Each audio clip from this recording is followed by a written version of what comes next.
Is 2 under 2 worth it? Well, it depends on the day, let's just say. I get this question asked so many times, and actually this video was prompted because of one of the questions that one of the girls asked me. And she's like, is it worth it? And at first I was like, well, yeah, I mean, I guess, like you could say, I mean, it wasn't planned, but you know, life happens. And just the more I simmered on it, the more time passed, I was like, it is so worth it. But let me tell you, because if you are considering 2 under 2, there's a lot of things to consider, because it's not just a, let me just pop all these kids out and not care about, you know, my health or my mental health, the help, if I really can actually do this or not. So anywho, no matter I feel like what the timing is when you have your second baby, whether it's planned or not, it's still going to be hard. But the thing is you will figure it out no matter what. Like, you could be dang tired, so sleep deprived, and you haven't ate probably for the last 6 hours, but you will figure it out. And this is one thing that I asked one mama, and it clicked in my brain so well, because she has had 4 kids in under 4 years.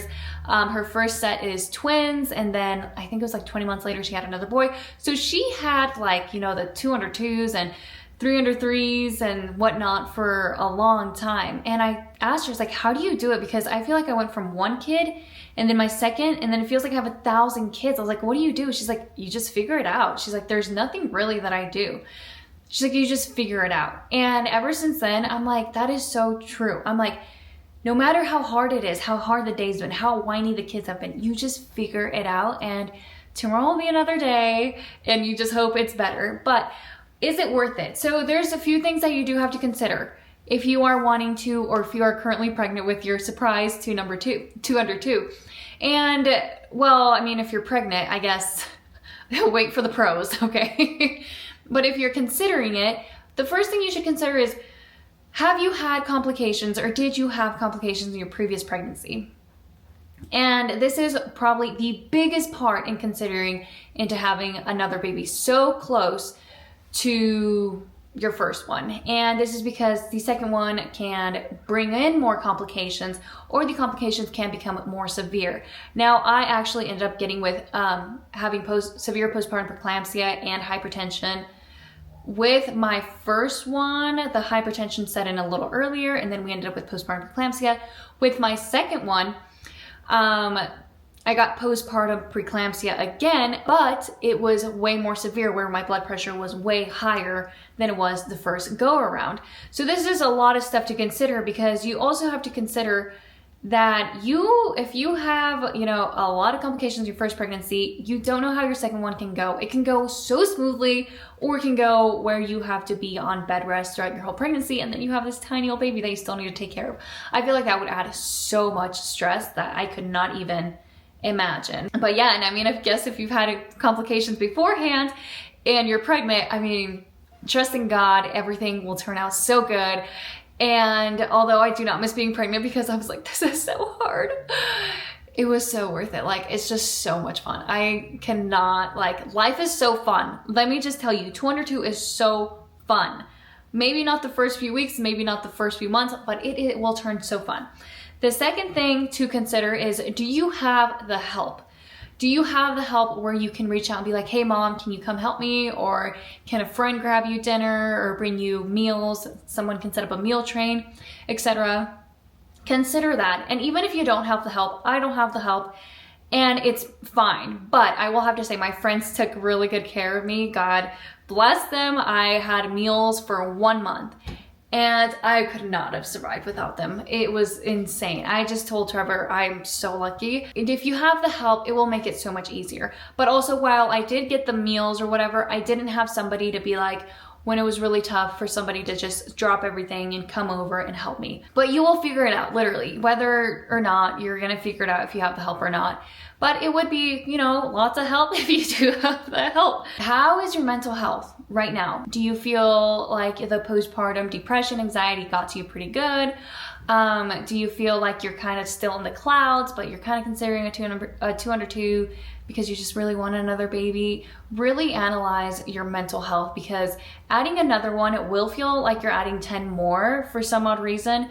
And the thing is It might feel like that, especially that's how the way that it felt for me, because my second baby was so colicky that my first, this one, like literally, she about wiped me out. I want a large family. Like I want 6, 8 kids. I don't care. But this one about did me. I'm just like, I've never had a colicky baby. My first one just was so good. Slept like wonderfully, ate wonderfully. Well, not really because she was choking, but anywho, that's something else. Not every baby will be the same. So that's another thing to consider. It's like, will you be okay? Will you be able to handle if your second baby is very colicky, cries all the time?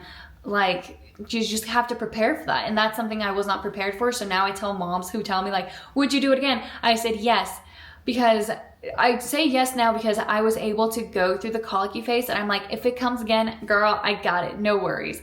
But if you've never had that before, that could be a possibility. And that's just another thing to consider.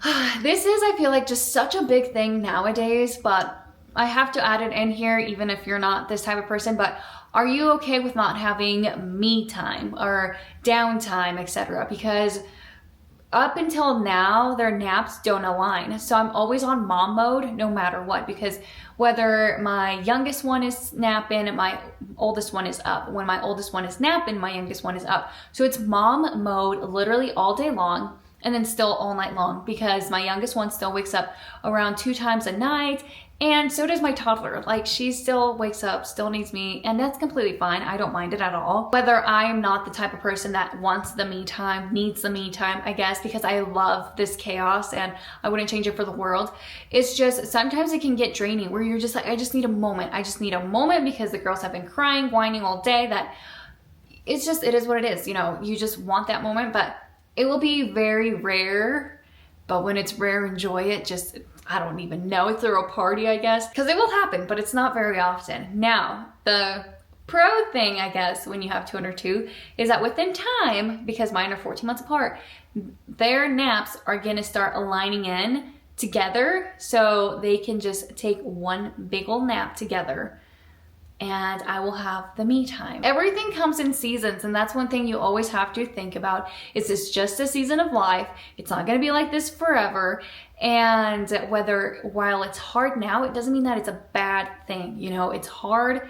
It will get easier in some ways, but it will get harder in others. A few seasons that we've gone through is the newborn phase. Obviously, you're up every few hours, you're feeding throughout the day, through the night, and this can really take the time away from your toddler. And it just feels so horrible that you can't give the same attention anymore, and you know that they're just asking for mommy, and mommy is busy right now. Especially when even if you're bottle feeding, I feel like, because you still have to hold the bottle because they're not that independent yet. So that is the hard part there, and that was really hard. I mean, aside from the sleep deprivation, you also had the colicky baby who would cry, who would then make your toddler cry, because, I mean, I'm sure it's overstimulating, overwhelming for the toddler too, who's just like, what is going on? It was peaceful a few weeks ago, even a few days ago, and now it's just pure chaos, and this baby won't be quiet. It just keeps crying. And sometimes they're both are crying, and then you're crying, and it's just like a group crying session. And that's just the way it is. That's the way the newborn life was. And obviously, I think the first 1 to 2 weeks, 3 weeks was easy, because you can set your baby down anywhere and everywhere, and they will probably fall asleep and be asleep for extended hours, and you'll have to wake your baby up to feed. That was a nice part. But after the 3 weeks, you know, once they kind of start waking up a little more and realize that, oh my gosh, I'm not in the womb, I need my mommy, I need her heat, then that's where it starts getting a little tricky, because then that's when the colicky begins and the purple crying or witching hour starts.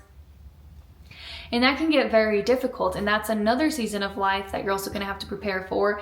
And then the current season of life right now, where my little one is not mobile yet, but she really wants to be, and she also wants to be in the know of everything. And she's also, I believe she is already learned, object permanence. So she knows when I leave the room, and when she knows I've left the room, it's just like a complete meltdown. She just wants to be in the business, you know, she wants to know the gossip. She wants to be with all of us, which is completely fine. But then now it's hard, because you also have to carry your toddler probably, then carry your little one, and make sure you have little stations set up where you can sit your baby so they can be around and whatever. Those are just seasons of life that it's gonna be, you know, fun. But let me tell you what the pros are now. So the pros are that because I had the 2 under 2s so close together is that my youngest one, while I was also breastfeeding, so Kennedy is my oldest and Lindsay's my youngest. So while I was breastfeeding Lindsay, Kennedy was able to just kind of hang out, didn't really know what was going on. And I feel like that saved us from the jealousy stage that I've heard a lot of moms go through, to the point where like the kids want nothing to do with the moms or the babies, or they're being very aggressive towards the baby and want nothing to do with the baby. And I feel like we skipped out on that part, which thank the Lord, because I think just now, when my youngest is almost 6 months and then my oldest is 19 months. Now you can kind of see the jealousy kind of kicking in, but it's more manageable because they're both a little older. The second pro is that right now it is so fun because my oldest one literally entertains my youngest one while I make dinner, while I just like lay him down and I need to do something right away.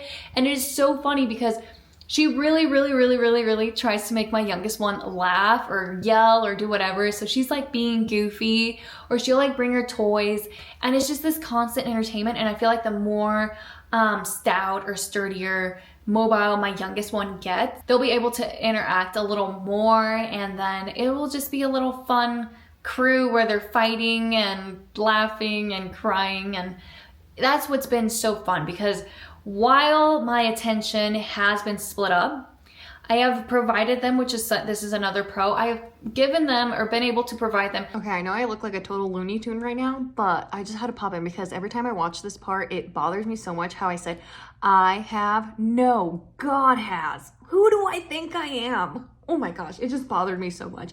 And I just feel like I had to clarify. I did shower, and it's a crazy life right now because my little ones are sick.